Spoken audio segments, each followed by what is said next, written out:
In the All-American Grossout, Taylor Swift is asked to help Joe Biden's campaign. If you think this is going to work on kids, man, you're dumb, because Joe Biden is gross. Welcome to Doug in Exile. So we're gonna start over here with Christian Toto at Newsbusters wrote this article.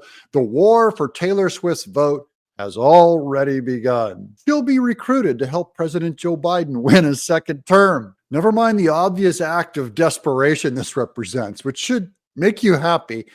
Sound far-fetched? In September, Gavin Newsom predicted Swift could play an outsized role in the 2024 election season. Thanks, Gavin Newsom. Quote, what she was able to accomplish in getting young people activated to consider that they have a voice and they should have a voice in the next election, I think it's profoundly powerful. Now let's go to MSNBC.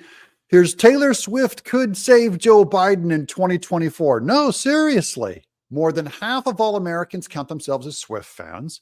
In a recent NBC poll, she had the highest favorability rating among any person tested, a 40-16 positive negative rating that puts her above President Biden, former President Trump, and every other major political figure in the country.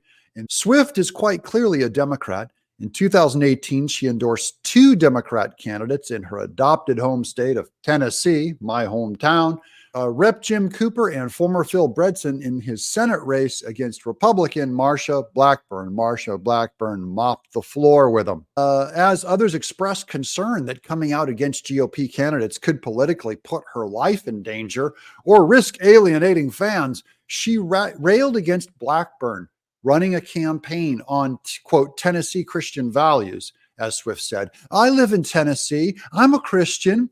That's not what we stand for. That's a terrible argument. And she bemoaned the fact that she didn't speak out enough against Trump in 2016. So she's revving up to get involved in politics, guys. Interestingly, even in a political environment defined by deep levels of polarization, Swift's endorsement of Democrats has not cratered her popularity among Republicans. That's because Republicans are so dumb.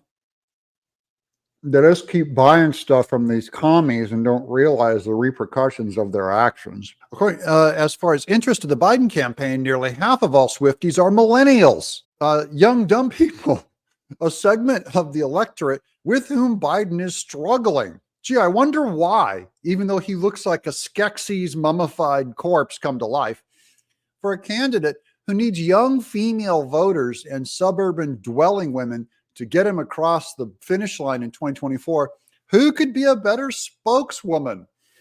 You can see the plan already. They're not going to campaign Biden. They're going to hide him and just run a bunch of young, pretty celebrities out to just sing and dance. Kids, you got to protect your body from bad people. Trump is Hitler. Already this cycle, an Instagram post directed at Swift's 272 million followers wasting their time on Instagram on the importance of registering to vote led to a spike in registrations.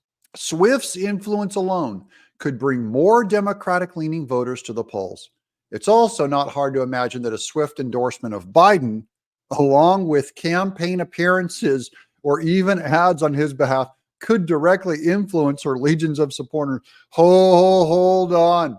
There is no way in hell she is going on stage with that creepy old sniff groper. That would damage her brand and really would incite so many Republicans to say, nope, we're going to Bud Light Taylor Swift. This is a warning. Be careful. Be careful what you wish for, because she could very much hurt more than she could help. She has no idea how unpopular Biden is. So she might do a generic, hey, everyone, get out and vote, knowing there's mostly Democrat support of her. But I think it'd be a big mistake for her career to go out and defend Biden. And it really wouldn't help him that much because he's a disaster. And no amount of pretty girl singer is going to come out and reverse that. Millennials are famously naive and gullible about this stuff, but they're also famously not reliable voters. They can use their phones to find a secret, underground, obscure noodle place, but they don't have the technology to use it to find a place to go vote. At the very least, it's difficult to see how it could hurt the 81-year-old incumbent to appear on the campaign trail with 33. Yeah, it'll only benefit Biden, but it will only hurt Taylor Swift. And she has a lot of career to give away. She has a lot of money and capital and fame to give away to Biden, but he's just going to lose. So, okay. And the superstar who has her finger on the pulse of young America and is the most beloved cultural icon in the country. Remember, it's still only 40%. So we're still divided. She is going to make a disastrous decision in doing this, and I believe she will. Well, don't forget to like. Let us know down below. Do you think Taylor Swift would help, or would it hurt her career more than it would help Biden? I'm Doug in Exile.